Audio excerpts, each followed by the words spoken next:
เราจะไปกันที่ซิลิคอนวัลเลย์ครับนวัตกรรม iPhone iPad ถูกคิดขึ้นที่นี่นะครับคือเห็นคนใช้ Tesla ตลอดทางเรามาถึงนะครับที่บริษัท Netflix และนี่คือวิทยาเขตของ Google ครับและนี่คือป้ายกดไลค์ Facebook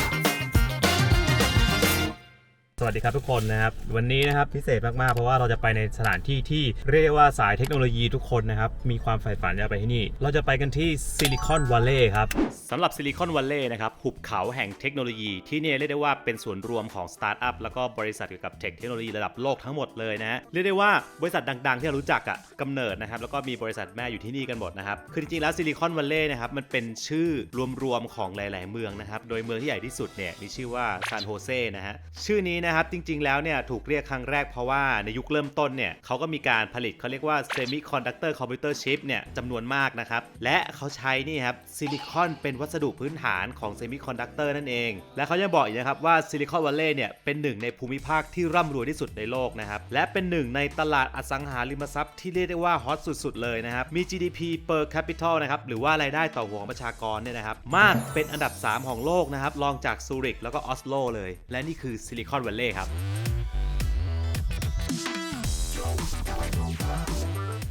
ไม่ว่าจะเป็น Facebook นะครับ Google Amazon นะครับ Netflix Twitter หรือ eBay Intel Tesla บริษัททั้งหมดนะครับที่เป็น Headquarter เนี่ยอยู่ที่นี่หมดนะครับเพราะฉะนั้นเราจะไปเยี่ยมบริษัทดังๆกันที่เรามีความชื่นชอบเป็นพิเศษนะครับเพราะนั้นไปดูครับเทปนี้ประจนภัยที่ซิลิคอนวัลเลย์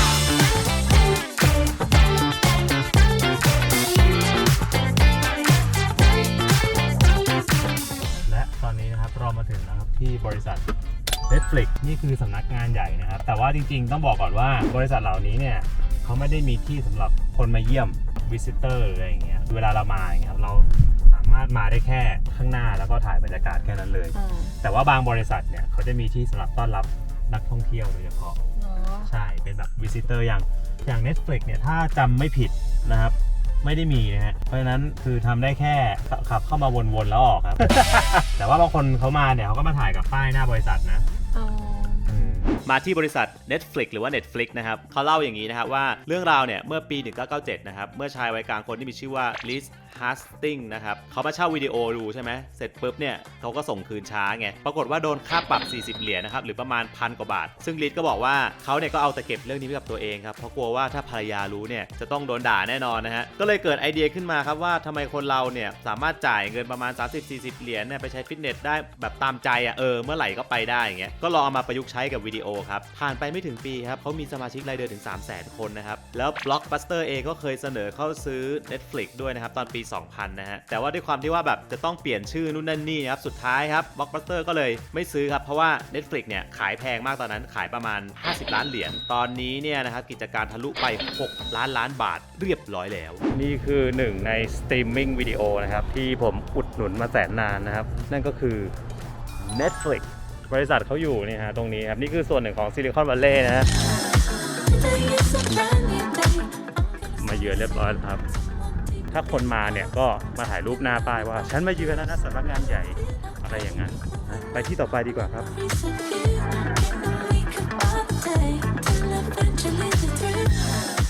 ด้านนี้ครับเรามาอยู่ในอาณาจักรของบริษัท Apple แล้วใหญ่มาก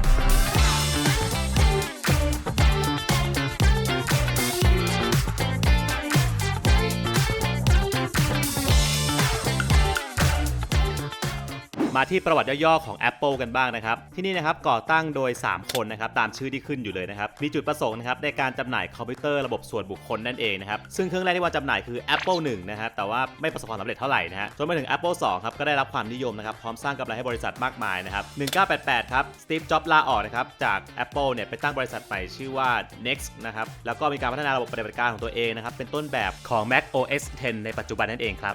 1996นะครับ Apple ตัดสินใจซื้อกิจการ Next นะครับ นะครับแล้วก็ดึงตัวสตีฟจ็อบส์กลับมาเป็นที่ปรึกษานะครับแล้วก็ปีถัดมาครับเขาก็กลายเป็น CEO แล้วก็ทำข้อตกลงกับ Microsoft นะครับเพื่อจะเอา Microsoft Office เนี่ยมาใช้งานบนคอมพิวเตอร์ Macintosh นั่นเองและปี 2007 ครับเป็นการเปลี่ยนแปลงครั้งใหญ่วงการโทรศัพท์ครับเพราะ Apple เปิดตัว iPhone นั่นเองนะครับและ 2010 ครับก็ถือกำเนิด iPad ขึ้นมาเป็นแท็บเล็ตนะครับซึ่งเป็นอุปกรณ์เบิกทางสำหรับโลกยุคใหม่เลยทีเดียวนะฮะและตอนนี้ Apple ก็ถือว่าประสบความสำเร็จมากครับกลายเป็นบริษัทผู้ผลิตอิเล็กทรอนิกส์รายใหญ่อันดับต้นๆของโลกนั่นเองโอเคครับถึงแล้วนะครับนี่คือ Apple Campus นะครับใหญ่มากนะอารมณ์ประมาณแบบมหาวิทยาลัยมหาวิทยาลัยหนึ่งเลยนะแล้วก็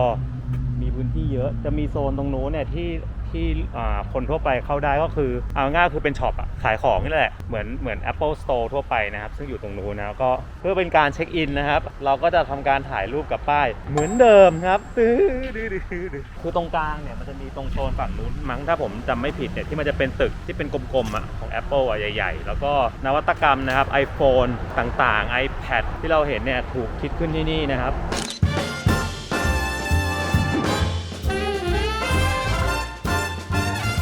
นี่ครับถึงแล้วนะครับเขาจะบอกว่าที่เนี่ย Tesla เยอะมากคือเห็นคนใช้ Tesla ตลอดทางตรงนี้ครับเขาเรียกว่าApple Visitor Park แม่งดูล้ำสมัยมากๆเขาปลูกต้นไม้มันมีความเป็นแบบเหมือนสวนญี่ปุ่นอะแล้วก็ตรงนู้นนะครับฝั่งนู้นเนี่ยก็จะมีตึกเนี่ยที่เราเห็นเนี่ยเป็นโมเดลนี่คือโซนแคมปัสทั้งหมดของเขานะฮะอันนี้คือเป็นโมเดลจำลองอยู่ข้างใน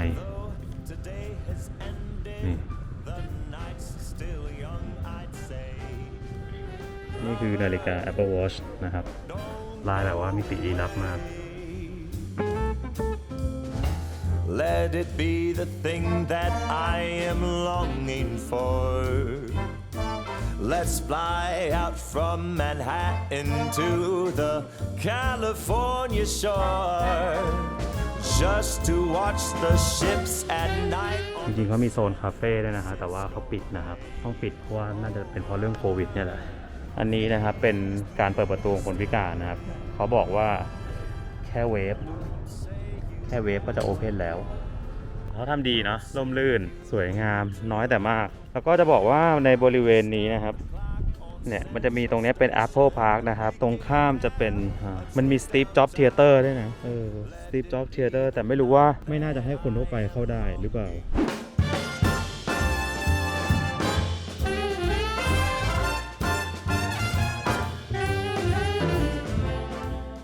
ที่ถัดไปนะครับผมพูดอย่างนี้ว่านี่คือหนึ่งในไอดอลของเบลเขานะครับอีลอน มัสก์นะครับและนี่คือ Tesla Headquarters นะครับนี่ถึงแล้ว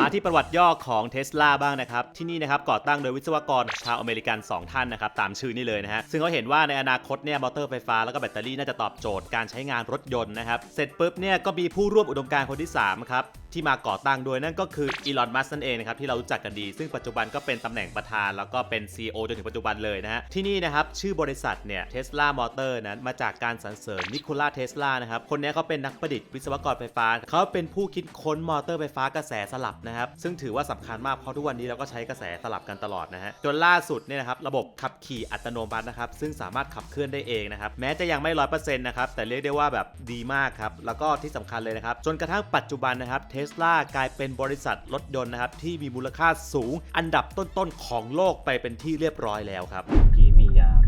security เขาบอกว่าต้องมีธุระนะครับถึงจะเข้าได้ไม่งั้นคุณจะมาแบบมัวตัวมัวเหล่านะครับขับบนมาเล่นนะครับมาดู Tesla ไม่ได้นะครับไม่อนุญาตนะครับเพราะฉะนั้นคงต้องลา Tesla ไปก่อนนี่ฮะตอนนี้ครับเรากำลังมาถึง Google ด้วย Google Map และนี่คือวิทยาเขตของ Google ครับทั้งอาณาจักรนี้เลยของ Google เนี่ยเขาจะมีเป็นเขาบอกว่าเป็น Visitor Center นะครับถ้าผมเข้าใจถูกนะครับมันสามารถเยี่ยมชมได้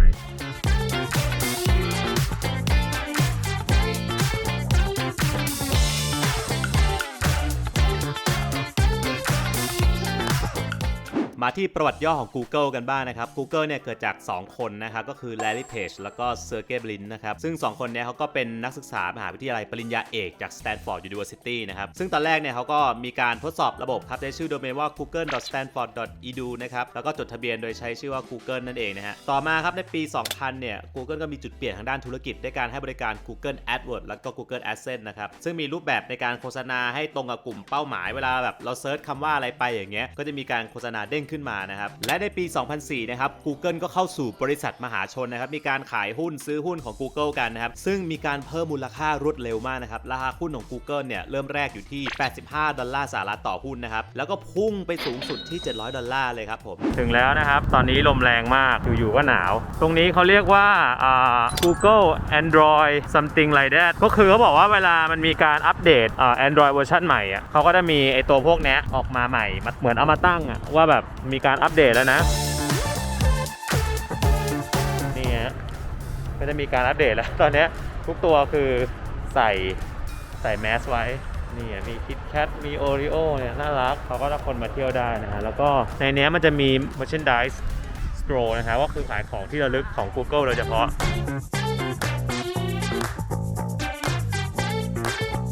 เขาบอกว่าเปิด 10 โมงถึง 4 โมงครึ่งนะครับตอนนี้ 4 โมง 42 นาทีนะครับอะไรครับเนี่ยมาช้าไปแค่ 10 นาทีเท่านั้นเองสรุปนะครับก็ทำได้แค่มาเดินชมวิทยาเขตนะครับของ Google นะครับแต่ไม่สามารถ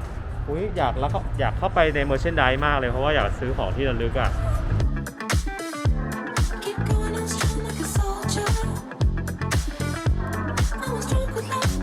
เนี่ยมันจะมีบอกนะครับว่าเป็น visitor center คือเฉพาะสีแดง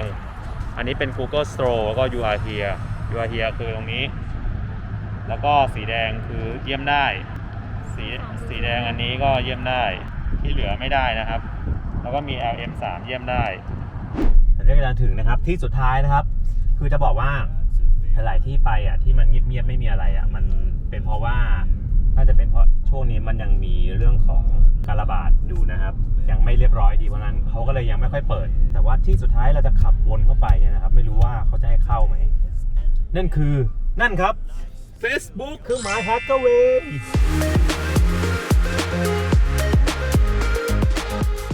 มากันที่ประวัติย่อของ Facebook กันบ้างดีกว่านะครับ Facebook แน่นอนครับก่อตั้งโดย Mark Zuckerberg นะครับแล้วก็เพื่อนๆของเขานะครับเดิมทีเนี่ยเขาก็สร้างเว็บไซต์ที่จำกัดเฉพาะกลุ่มของนักเรียนมหาลัยฮาร์วาร์ดนะครับต่อไปก็ขยายไปสู่มหาวิทยาลัยอื่นๆอีกเพียบนะฮะจนกระทั่งเปิดให้กับนักเรียนระดับไฮสคูลจนถึงทุกคนสามารถเข้าสมัครได้โดยมีอายุ13 ปีขึ้นไปนะครับส่วนใครนะครับถ้าอยากรู้ประวัติจริงๆเนี่ยสามารถไปดูภาพยนตร์เรื่อง Social Network ได้นะครับเรื่องนี้ก็มีการเล่าประวัติสนุกมากครับโดย Facebook รุ่นแรกนะครับมีชื่อว่า FaceMatch นะครับเกิดขึ้นในปี 2003 นะครับตอนนั้นมาร์คเนี่ยเขาเรียนอยู่ปี 2 ที่ฮาร์วาร์ดใช่ไหมแล้วก็เริ่มเขียนบล็อกครับมีการเอารูปมาแบบแมทช์กันแล้วก็ไอ้คนโหวตด้านซ้ายด้านขวาถูกใจอันไหนมากกว่ากันนะครับและเขาเนี่ยนะฮะก็ไปแฮ็กรูปนักศึกษาครับเข้าระบบคอมพิวเตอร์ที่ฮาร์วาร์ดกบรูปมานะครับแฟชแมทแล้วก็เป็นที่นิยมอย่างรวดเร็วมากครับมีคนเข้ามา450คนนะครับดูรูปไปทั้งหมด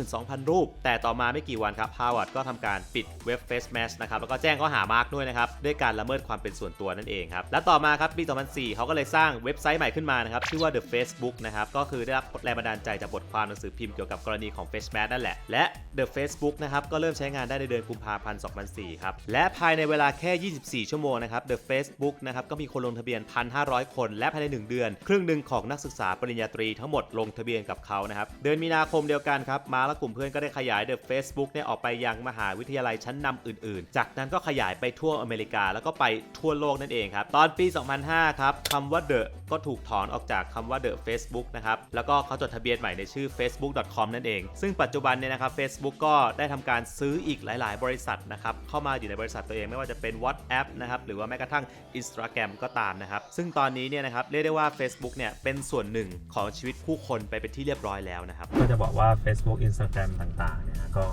อยู่ที่นี่และนี่คือต้นกำเนิดของ Facebook ที่เราใช้กันนะครับเพจของเรานะครับก็เนี่ยครับมาจากที่แห่งนี้ครับไปข้ามแล้วครับขอบคุณพี่มาร์คด้วยค่ะซักเบิร์กค่ะพี่มาร์คซักเบิร์ก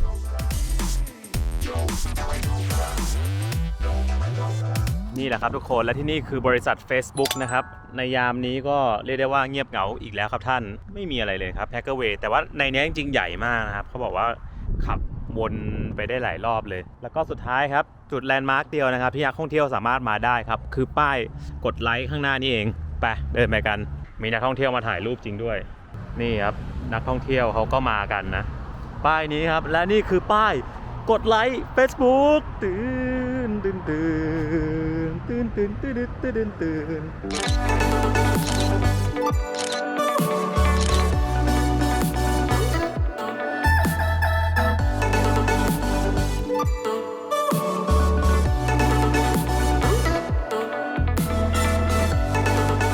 เรียบร้อยนะครับจบแล้วนะครับทัวร์ซิลิคอนวัลเลย์นะครับกับบริษัทที่เราชอบนะครับก็แวะไปมาเรียกได้ว่าค่อนข้างใกล้เคียงนะจริงๆมันเยอะมากครับที่นี่จะมีบริษัทสตาร์ทอัพบริษัทเทคโนโลยีต่างๆดังๆเนี่ยมีตั้งแต่ Amazon eBay นะครับแล้วก็อีกหลายบริษัทเลยนะที่ตั้งอยู่ที่ซิลิคอนวัลเลย์คือต้องบอกว่าจริงๆซิลิคอนวัลเลย์เนี่ยครอบคลุมอยู่หลายเมืองมากนะครับเป็นเมืองที่อยู่โซนทางด้านทางใต้ของซานฟรานซิสโกบางคนก็จะเหมารวมเลยว่าซิลิคอนวัลเลย์อยู่ซานฟรานนั่นแหละแต่จริงๆแล้วมันอยู่นอกซานฟรานออกมาบรรยากาศเนี่ยไม่น่าใช่บรรยากาศปกติครับเพราะว่าช่วงที่เรามาเนี่ยน่าจะเป็นเพราะว่าทุกอย่างยังไม่ปกติ 100% ใช่ นะครับ เงียบๆหน่อย เราไม่เห็นพนักง